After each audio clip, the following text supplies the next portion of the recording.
Bonjour à tous, ici Sid. Aujourd'hui, je suis avec Phil Murray. Allô, Phil. Allô? Et on va parler un peu de la consommation de substances dans la pratique de la sorcellerie. Donc, dans un premier temps, merci beaucoup d'accepter de partager ton vécu, parce que c'est quelque chose quand même de très personnel. Et en même temps, ben, c'est quelque chose que je suis convaincu va aider beaucoup de praticiens actuellement dans la sorcellerie parce qu'on sait que la consommation, que ce soit d'alcool ou de drogue, est quelque chose d'assez répandu dans beaucoup de pratiques, avec des fausses conceptions aussi. Donc, Oui. merci beaucoup d'accepter de partager ton expérience. Donc, Ça me fait plaisir. Mon but est d'aider aussi. écoute, c'est magnifique, on t'en remercie. Et on va y aller avec le début. Donc, toi dans la vie, c'est par où que ça a commencé, ta pratique? Tu sais, on ne parle pas de la consommation de drogue tout de suite. Tu sais, on y va juste dans la pratique de la sorcellerie. Toi, c'est quand tu as commencé à avoir un intérêt dans ça. En fait, j'ai toujours eu des croyances, OK? mais croyances que ce soit en les esprits, des forces plus fortes, les énergies et tout, contact avec la nature, mais ça, c'est même étant plus jeune. Il y a 6 ans environ, j'ai commencé un peu plus à pratiquer. Au début, j'ai connu la Wicca et tout, qui OK? commençait à être plus populaire, des gens qui étaient plus dans les pratiques aussi, puis ça me rejoignait beaucoup. C'est ça, j'ai découvert un mode de vie aussi qui me plaisait beaucoup là-dedans. Euh, à travers aussi un mode de vie de consommation à ce moment-là, parce que OK. je comprenais déjà aussi. Puis Qu'est-ce c'est que ça. que tu consommais? Euh, dans ce temps-là, un peu de tout. Les cochonneries que l'on connaît de rue en ce moment, cannabis, les speed, des champignons à l'occasion et tout et tout. J'ai été quand même assez répandu là, dans les consommations. Tu avais un bon répertoire, là. Ouais, ouais. D'accord. Et à quel moment on pourrait dire que tu t'es rendu compte que ça dérapait? Ah, Qu'est-ce qui a été l'élément déclencheur là, dans ta vie pour dire, OK, là, j'ai un problème en ce moment, là? le, Je te dirais que là, ben, ça m'est arrivé quand même plusieurs fois que je me suis remonté en psychiatrie parce que OK? on se demandait si je faisais une psychose, on me demandait souvent voir si j'entendais des voix, je n'étais pas rendu schizophrène et tout. Par ça, j'étais plus terre à terre dans mes pratiques et ça, je parle de là 4 ans à peu près. OK?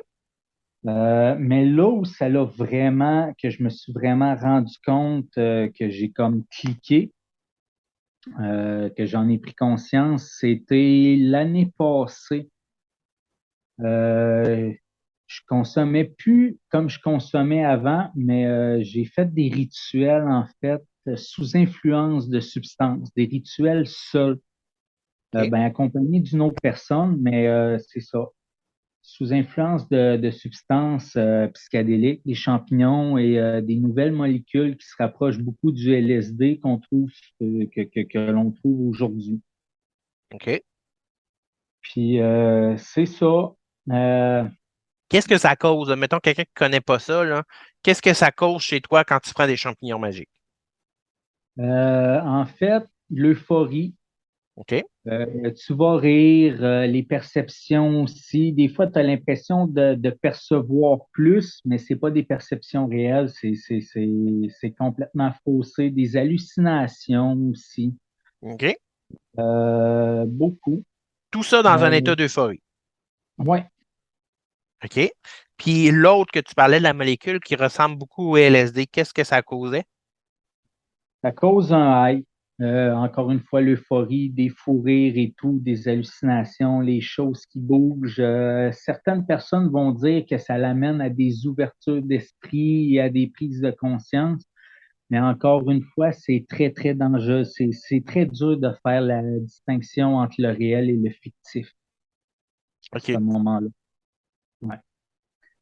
Il dit ça, je trouve que c'est quand même des croyances erronées un peu, parce que il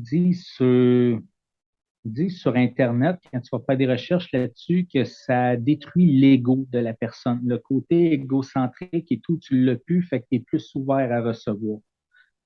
Le danger est vraiment c'est dans la perception et de bien comprendre les choses parce qu'on s'entend que ça mêle beaucoup, que ça crée de l'euphorie et tout, et tout, et tout.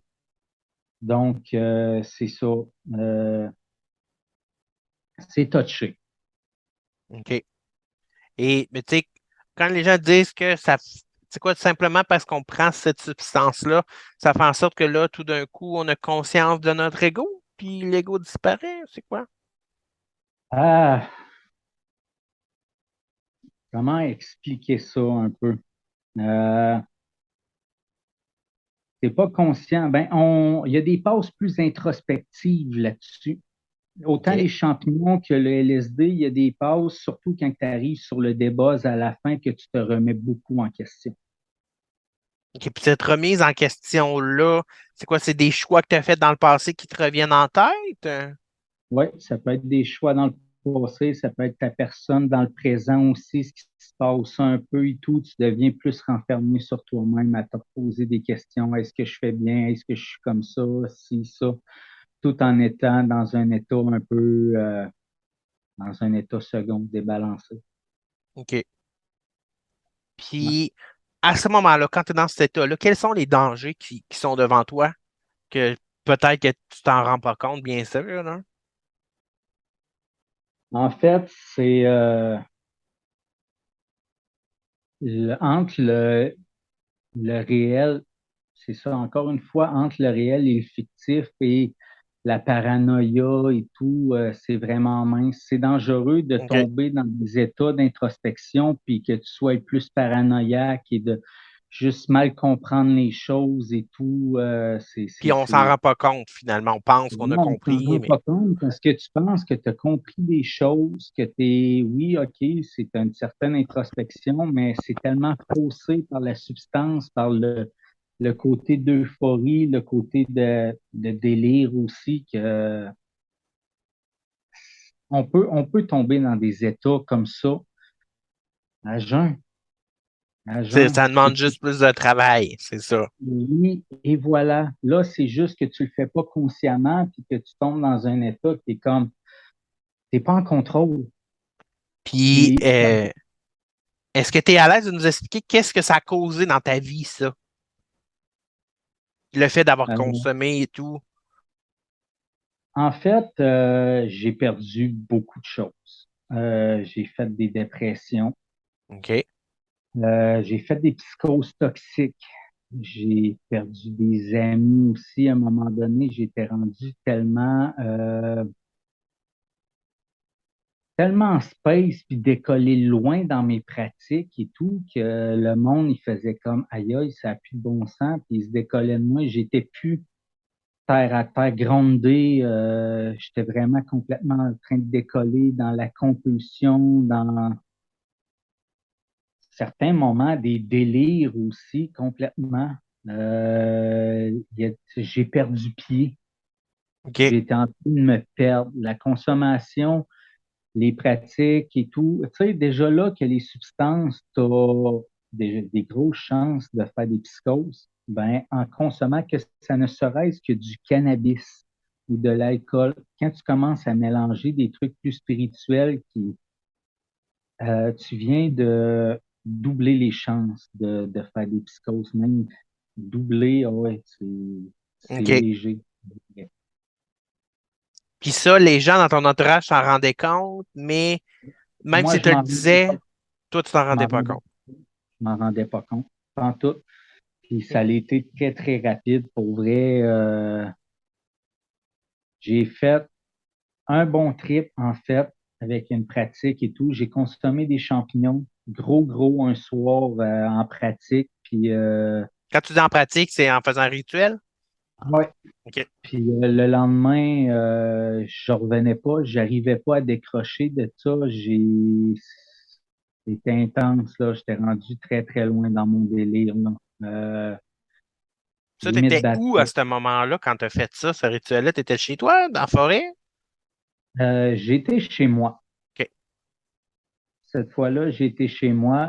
Je trouvais que c'était quand même plus sécuritaire de faire ça chez moi avec une autre personne. Avec une autre personne? Ouais, une OK. seule autre personne. OK. Et cette En personne-là, est-ce qu'elle participait au rituel ou elle observait? Elle a participé au rituel, OK. mais elle était agent. OK, OK. OK. Tu voulais C'est ça. garder quelqu'un terre à terre, finalement. Oui, c'est ça. Puis non, même à décoller, là, les fils se sont couchés un peu, si on peut dire ça en bon québécois. Puis, qu'est-ce qui a fait que tu as dit, que tu t'es dit à toi-même, OK, là, j'ai besoin d'aide. Il faut que je t'assemble. Puis, je peux pas le faire tout seul. En fait, j'avais totalement perdu le contrôle. Dans ma tête, d'un, il a fallu que je prenne une pause de tout ça, toute pratique, pour pouvoir retomber sur pied. Parce que là, il fallait vraiment que je revienne terre à terre. À un moment donné, les choses s'arrêtaient pas de dégrader. Mes comportements aussi vraiment obsessifs, surtout. J'étais rendu agressif avec certaines personnes aussi. Euh, Comment dire? J'étais plus là, j'étais même plus l'ombre de moi-même, puis je ne consommais pas à tous les jours et tout. Ça l'a comme vraiment décollé dans ma tête, là. À OK. partir de ce moment-là, j'ai fait comme là, wow, là, j'ai essayé de mettre un pied, de lever le pied sur la pédale, mais j'ai continué de consommer du cannabis et de l'alcool quand même, puis ma situation a continué de dégrader jusqu'à ce que je finisse par décider d'aller en thérapie. Et quand tu as décidé, là, OK, là, en ce moment, il faut qu'on m'aide, où est-ce que Ouais. tu es allé? Ça a été quoi ton premier réflexe pour dire, il faut que j'aille chercher de l'aide? Le premier réflexe, j'ai été vers des amis qui ne consommaient pas, qui étaient terre à terre, en fait, même pas dans le milieu spirituel aussi et tout. OK. J'étais allé chercher, j'ai été vers des personnes qui étaient des piliers autour de moi. J'ai texté du monde, vraiment mais qui avait comme lâché prise sur moi aussi, certains qui étaient dans le milieu, mais qui étaient dans la spiritualité. Puis c'est ça, j'ai texté ces personnes-là pour jaser un peu avec eux autres, mais à ce moment-là, j'avais déjà pris la décision de m'en aller en thérapie. Puis quand on décide comme ça, là, je vais en thérapie, comment ça fonctionne? Je veux dire, on rentre-tu dans un centre comme ça du jour au lendemain? C'est pas tout le temps. Il y a certains centres que oui, ça peut être OK. rapide. Moi, ça a pris 24 heures, j'ai été chanceux. OK. J'ai été très chanceux. Ça a pris 24 heures, je rentrais. Puis comment ça fonctionne, Euh, ça? Je veux dire, on se dit, je vais en thérapie, mais c'est quoi? C'est un numéro de téléphone qu'on appelle, puis les gens. Oui, tu peux appeler, tu vas sur Internet, tu peux faire écrire maison de thérapie, mettons, moi je suis dans la région de Sherbrooke, il y en a quelques-unes ici, les numéros vont sortir sur Google, puis OK. tu as un téléphone, au début, tu as un rapport d'admission, ils vont te demander ta consommation, tes problématiques et tout, ils peuvent te référer, t'envoyer à l'hôpital pour faire un sevrage ou ils t'acceptent là. OK. OK. Ouais. Puis ça, ce que. euh, je veux dire, parce qu'on s'entend aller à l'hôpital faire un sevrage, ça doit pas être quelque chose de très agréable. Non, non, en effet. Euh, Moi, j'ai été chanceux. Je l'ai fait là-bas, mon sevrage. Mon sevrage d'alcool, surtout, je OK. l'ai fait là-bas. Puis, mais c'est ça. J'aurais pu me ramasser à l'hôpital. J'aurais été ben, pas probablement, j'aurais été sur un étage psychiatrique et ils m'auraient dosé avec des médicaments. Ça ressemble à ça, un sevrage à l'hôpital. Ah oui, OK, OK, OK. Fait que finalement, on te donne. Moi, dans ma tête, Je me disais, ben, finalement, t'es dans une chambre capitonnée, puis ils attendent que tu te Non, calmes, là. non, non, non, non, non, parce que, mettons, comme l'alcool, le sevrage d'alcool est dangereux, tu peux en mourir. Mhm. Donc, ils te donnent des benzodiazépines, genre Ativan ou des trucs du genre pour ton sevrage. OK. La plupart des maisons de thérapie vont te demander d'aller à l'hôpital pour justement te faire évaluer pour l'alcool, surtout si c'est une problématique d'alcool, te faire évaluer puis de revenir avec un protocole de sevrage, qui est des doses d'activants en dose décroissante qu'eux autres mêmes vont contrôler là-bas. OK, c'est ça. Fait que quand t'es en maison là-bas, tu sais, c'est pas toi qui traînes tes médicaments avec toi, là. Non, non, non, non, non, non, non. Il OK. y a des heures, t'as même pas le droit d'avoir tes Tylenol, ta crème pour le pied d'athlète, t'as même pas le droit de l'avoir parce que c'est médicamenteux. OK. Puis comment ça Ouais. fonctionne, la vie dans un centre, justement, qui nous aide? Parce que je présume, je veux dire, on n'est pas tout seul, là. Fait que Non, non. Moi, où ce que j'ai été, on était 120 personnes. 120, OK. 120. Seigneur. C'est pas de tout repos. Mais je veux dire, tout le monde est là pour différentes raisons, on s'entend? C'est pas tout. Différentes problématiques de consommation, là. OK. Puis Il y a des, c'est quoi, vous avez, je présume, des groupes pour parler un ouais, peu de votre ouais, expérience? une structure.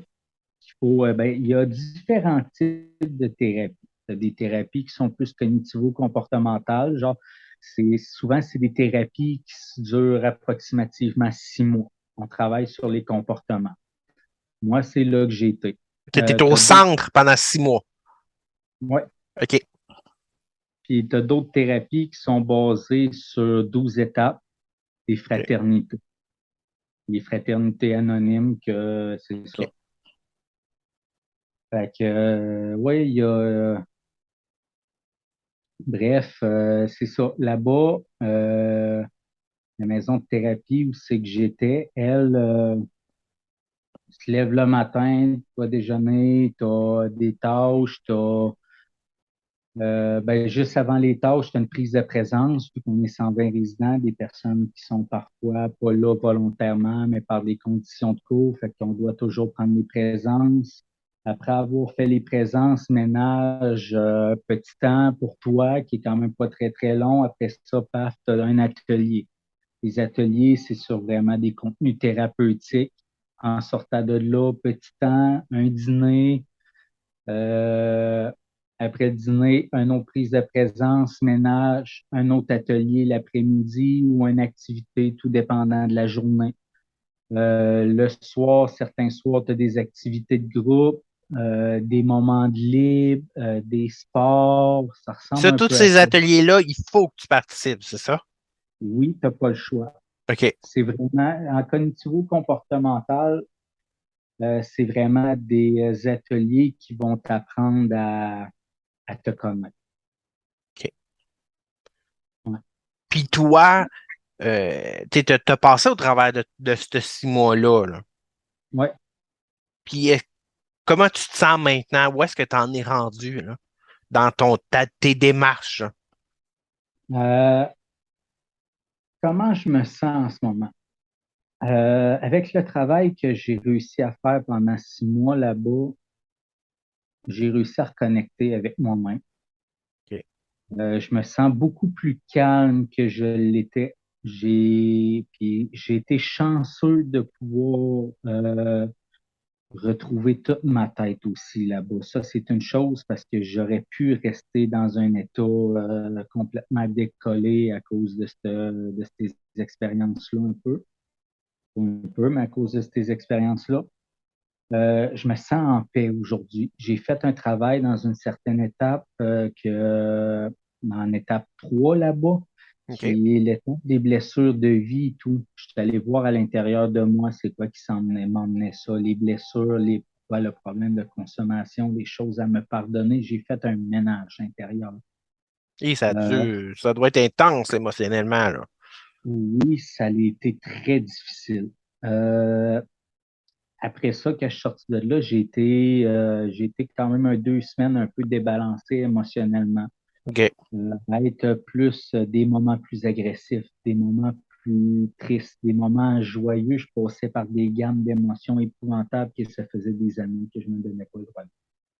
OK. OK. Fait que c'est ça, la reconnexion avec les émotions, les premiers temps, c'est quand même difficile.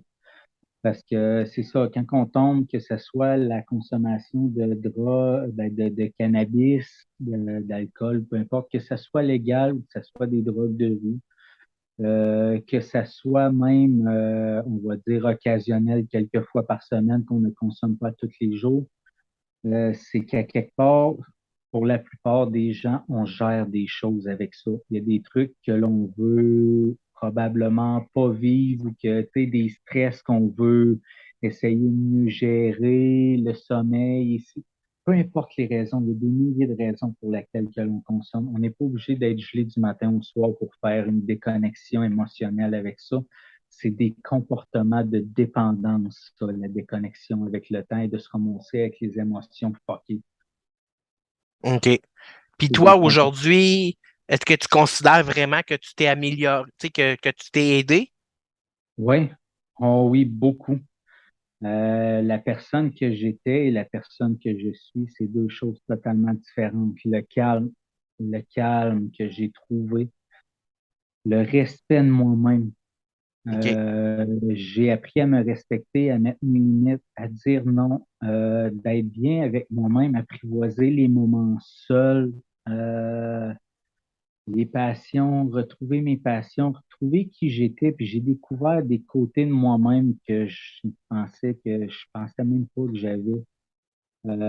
Comme ces moments-ci, ces temps-ci, un travail de douceur, de faire les choses dans la douceur, de la douceur avec les autres, de la douceur avec moi-même, euh, de l'amour, de se donner de l'amour aussi. C'est la première chose qu'on doit faire. Je pense que quand on est rendu dans ce mode de vie-là, un peu, c'est parce que ça n'accorde pas assez d'importance, c'est qu'on ne s'aime pas, peut-être qu'on n'aime pas la vie autour de nous, qu'on veut juste s'évacuer. C'est important d'être bien avec soi et d'apprivoiser les moments seuls, la solitude, l'amour. Puis qu'est-ce qui se passe après le 6 mois? Tu sais, je veux dire, je présume, c'est pas du jour au lendemain que tu te ramasses pas dans la rue. Qu'est-ce qui se passe après ça?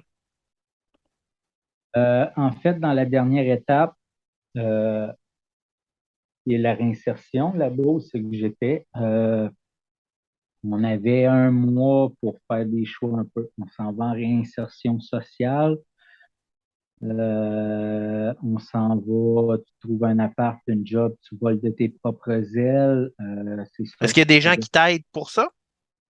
Oui, OK, OK, t'es oui, pas oui. laissé à toi-même, là. T'es pas laissé à toi-même. OK. Moi, j'ai fait le choix de m'en aller dans une réinsertion sociale. OK.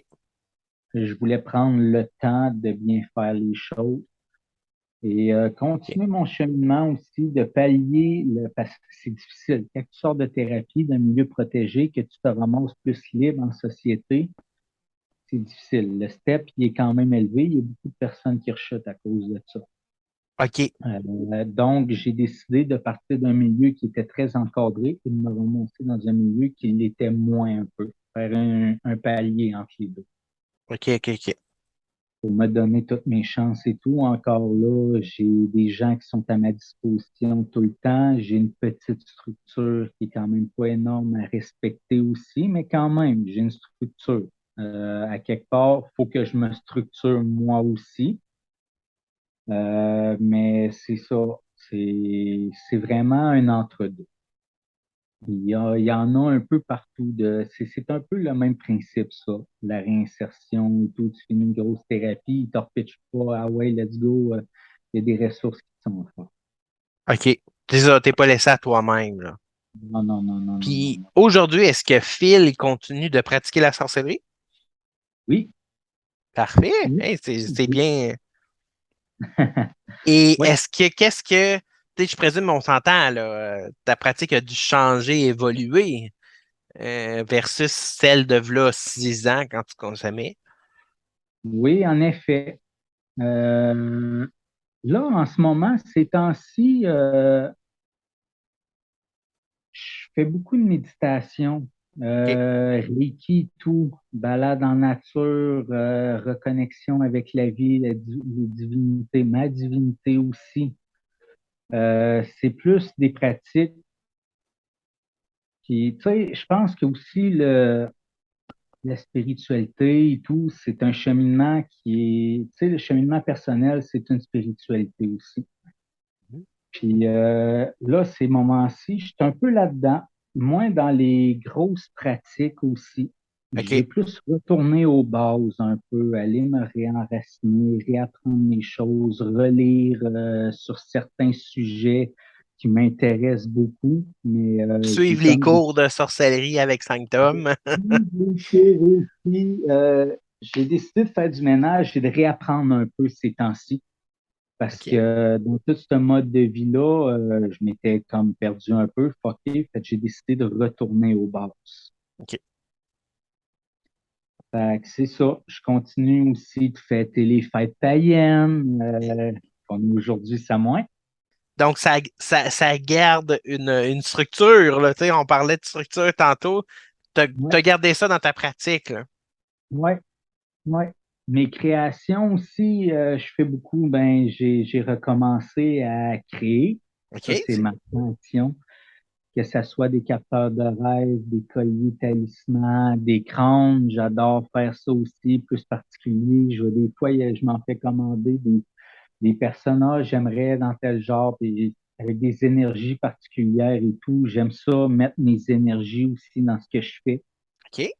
C'est beaucoup mes pratiques ces temps-ci, c'est rituel, mes créations. Puis, C'est fait de tes mains, là. ouais, totalement. C'est unique. Il n'y a jamais deux objets pareils.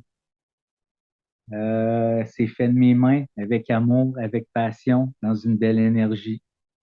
Écoute, c'est magnifique. C'est génial d'entendre ça. Et est-ce que tu aurais un conseil à donner, tu sais, aux gens, des fois, on le sait, là, OK? Généralement, quand on est dans un problème, que ce soit la consommation ou un autre, on a généralement une phase de déni, hein? Tu sais, on refuse de dire on a un problème. Ouais. Est-ce que tu aurais quelque chose à dire à ces gens-là qui sont peut-être dans cette phase-là puis qui nous écoutent? Euh, La question qui tue. ouais, la question qui tue. Moi, je pense que c'est de se poser les questions. La question pourquoi tu consommes? Quelles sont les raisons du pourquoi que tu le fais? Qu'est-ce que ça t'apporte? Moi, je pense qu'il y a aujourd'hui, c'est vraiment rendu ma façon de voir les choses. Il n'y a pas vraiment aucune consommation qui est totalement saine. Il y a toujours une raison derrière, cachée. Que ton problème soit que tu le considères plus petit, que ce soit une consommation énorme, je pense qu'il y a toujours des dangers, il y a toujours des répercussions dans la vie et notre consommation aussi. C'est de pose-toi des questions. Si tu consommes en ce moment et que on a besoin, que ce soit pas à tous les jours, mais que tu arrives une journée qui se passe un événement X, puis que tu as absolument besoin de cette consommation-là, demande-toi pourquoi tu le fais. Pourquoi tu le fais, tu vas avoir tes réponses. Si tu fuis des choses, que c'est vraiment pour te fuir toi, que c'est, il y a tellement de raisons, mais il y a un problème. Si OK. tu as absolument besoin de cette consommation-là, même si c'est rien qu'un verre d'alcool à tous les jours, tu as absolument besoin de ce verre-là, que tu n'es pas capable de te coucher sans ce verre-là, pose-toi des questions. OK. Il y a un problème. Il y a un problème. La routine ne devrait pas être dans la consommation. Que OK. tu fumes un joint une fois par année, c'est correct, j'ai aucun jugement. Mais que tu aies besoin de fumer ton joint à toutes les fins de semaine, encore là, j'ai aucun jugement. Mais il est où le besoin? C'est quoi que tu comptes dans ces choses-là? À partir de là, tu vas avoir une bonne idée de quel est ton problème. Parce que problème de consommation, on dit c'est 15% du problème. OK. Le gros problème de la consommation, c'est nous. 85% du problème, c'est la personne qui est malade. C'est les comportements. Et Et la c'est belle ça. ironie dans tout ça, puisque quand tu parlais tantôt hein, de se connecter, tu sais, de se défaire de son ego, quand en réalité, c'est tout le contraire. En effet, en effet, c'est spécial un peu cette théorie-là qui parle sur Internet de la déconnexion de l'ego. Oui, moi aussi, j'ai tombé là-dedans et tout, puis non. L'ego est un sujet, mon Dieu, New Age, on va dire ça de même, pour être poli. Donc, que les gens en parlent comme si c'était la fin du monde, puis il faut que tu t'en défasses, là, tu sais, comme si tu n'étais pas humain finalement. Puis, Ouais, ouais, non, tout le monde a un ego dans la vie. Puis je pense exactement. il faut se poser des questions à tête claire et au bon moment et s'introspecter dans les bons moments. Quand tu es dans un état second, je pense que les périodes d'introspection, les résultats, c'est pas là qui sont très fructueux. En effet, écoute, merci beaucoup d'avoir accepté de partager ton vécu. Comment tu te sens là, après qu'on ait parlé de tout ça? Est-ce que ça te replonge dans le passé? Non, OK. non.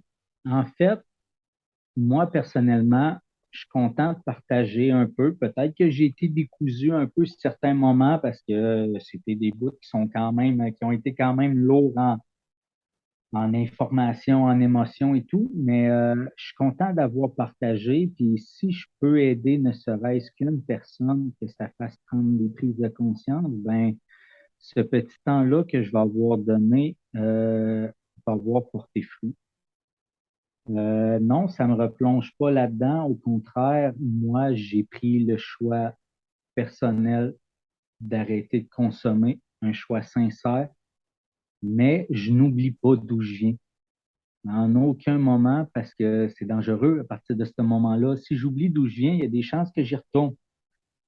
Fait OK. que non, d'en parler, c'est une expérience de vie. C'est pas des erreurs, c'est des expériences que j'oublie pas. J'ai grandi de ça, ça fait qui je suis aujourd'hui, avec la vision et les compréhensions. Puis non, ça me fait juste plaisir d'en parler, même que je suis content de parler de ces choses-là un peu. Si Ben je peux écoute, emmener de l'aide à certaines personnes, n'importe quand. c'est quand même un sujet, hein, on le voit, bon, dans les groupes, hein, pour quand on parle de sorcellerie et tout. Les groupes, on est très souvent sur Facebook parce que c'est facile de faire des groupes de conversation, puis on en voit, mais rarement on va vraiment parler de la consommation. Ouais. Pourtant, on sait que, mon Dieu, la consommation est quelque chose d'assez répandu. Donc, ben, merci beaucoup d'avoir partagé ça avec nous. Et on te souhaite un énorme succès dans le futur. Que du positif et du concret. Merci, mon ami.